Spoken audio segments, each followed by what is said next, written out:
दोस्तों, काम वासना पर नियंत्रण रखना है तो यह कहानी आपको जरूर सुननी चाहिए। एक साधु था, वह अपनी पत्नी के साथ रहता था। उसकी पत्नी उसके लिए रोज खाना बनाकर लाती थी। लेकिन एक दिन रानी स्नान करने चली गई और साधु को भोजन देना भूल गई। भोजन क्यों नहीं आया? इसके बाद साधु ने सोचा कि वह स्वयं महल में जाकर देखेगा कि अब तक भोजन क्यों नहीं आया, और फिर वह महल में पहुंच गया।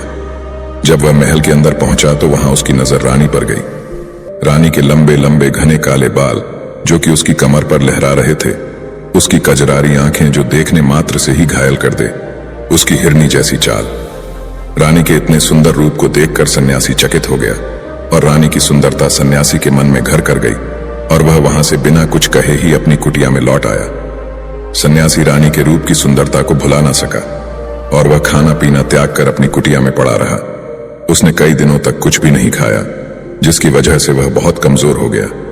फिर कुछ समय बाद राजा वापस लौटे और जब उसे सन्यासी की हालत का पता चला तो वह सीधे सन्यासी के पास पहुंच गए और बोले कि हे भगवान, क्या बात है, आपको क्या हो गया और आप इतने कमजोर कैसे हो गए?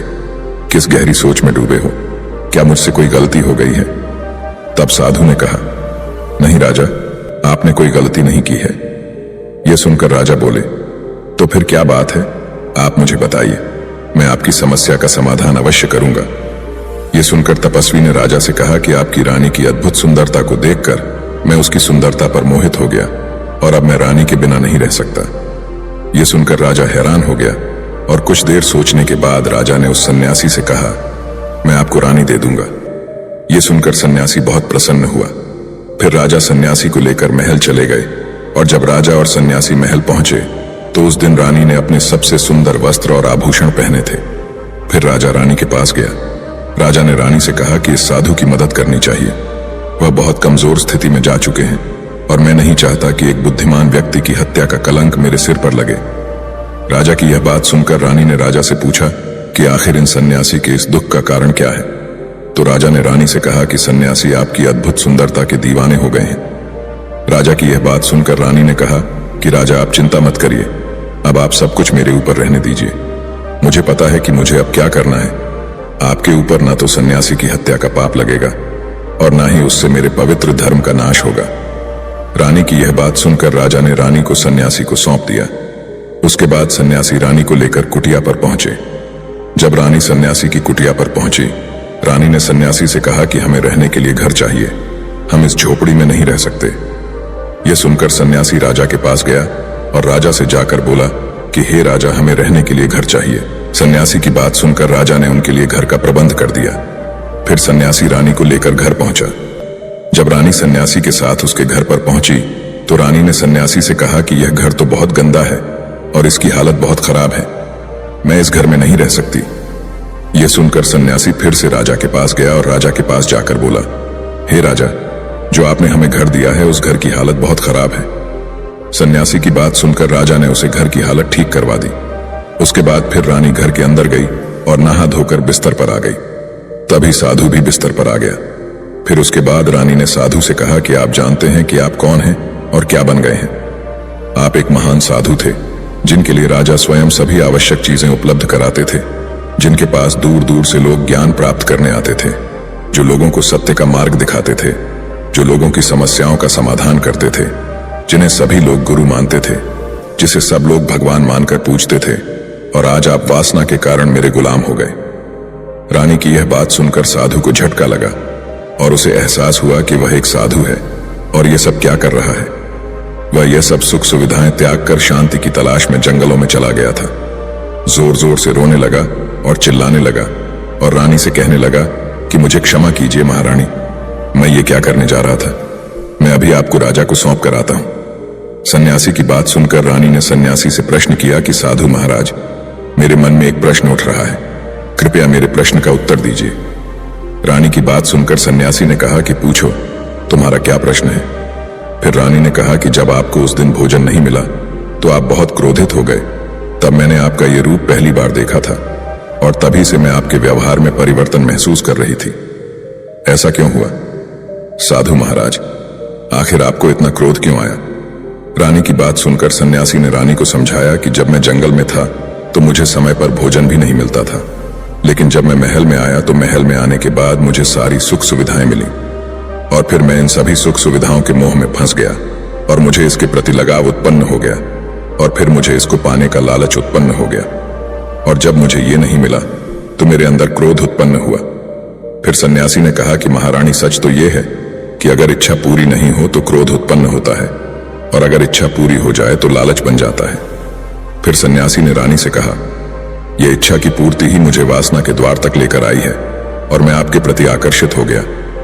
इसके बाद वह सन्यासी रानी को लेकर राजा के पास गया और बोला कि राजा, मुझे क्षमा कर दीजिए, मुझे अपनी गलती का एहसास हो गया है। ये लो आपकी रानी, मुझे ये सब नहीं चाहिए।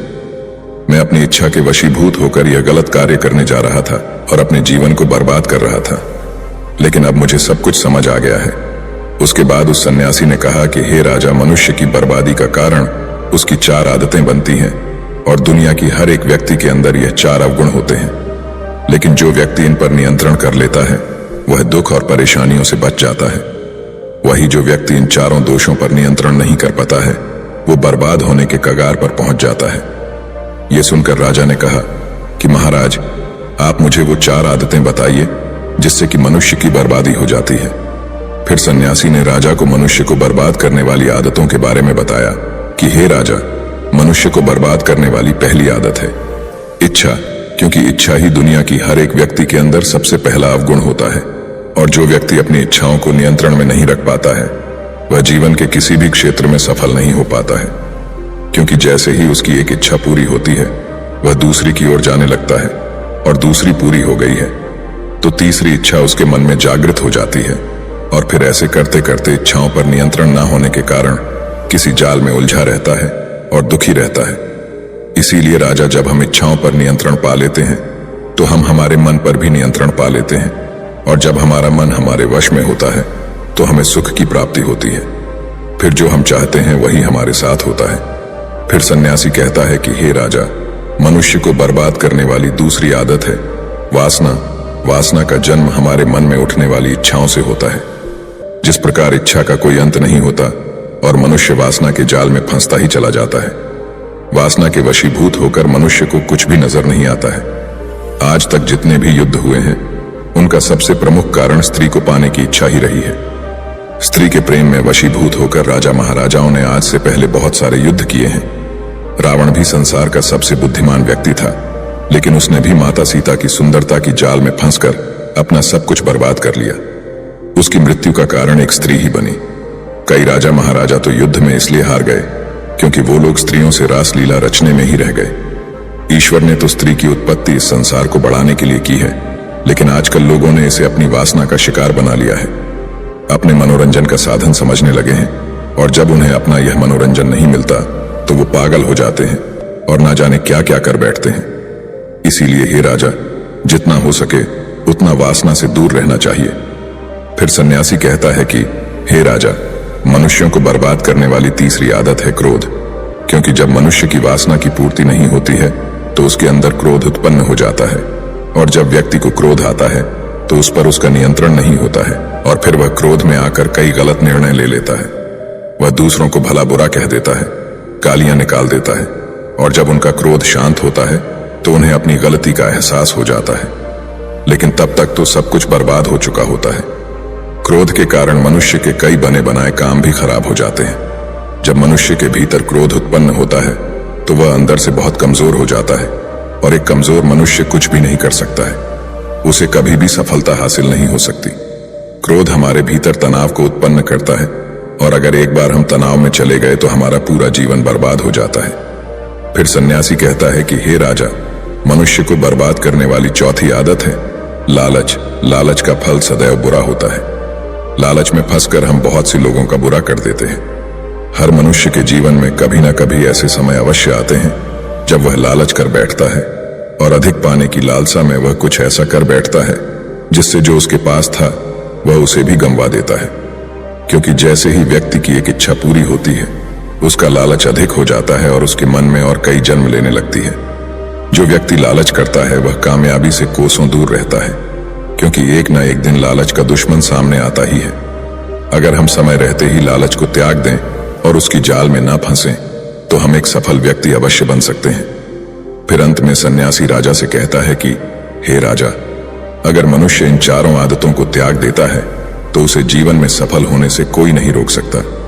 जो इन आदतों को नहीं त्यागता है उसे जीवन में बर्बाद होने से कोई रोक नहीं सकता। मैं एक सन्यासी होकर इसकी जाल में फंस गया था, तो सामान्य मनुष्य तो इससे बच नहीं सकता। इसीलिए हे राजन, मनुष्य को इन आदतों से हमेशा बचना चाहिए। दोस्तों, उम्मीद है आपको यह कहानी जरूर पसंद आई होगी। अगर पसंद आई हो तो हमारे इस वीडियो को लाइक, शेयर और अनजाना पथ चैनल को सब्सक्राइब जरूर करें। साथ ही कमेंट में नमो बुद्धाय जरूर लिखें। धन्यवाद। नमो बुद्धाय त्यागता है उसे जीवन में बर्बाद होने से कोई रोक नहीं सकता। मैं एक सन्यासी होकर इसकी जाल में फंस गया था, तो सामान्य मनुष्य तो इससे बच नहीं सकता। इसीलिए हे राजन, मनुष्य को इन आदतों से हमेशा बचना चाहिए। दोस्तों, उम्मीद है आपको यह कहानी जरूर पसंद आई होगी। धन्यवाद। नमो बुद्धाय।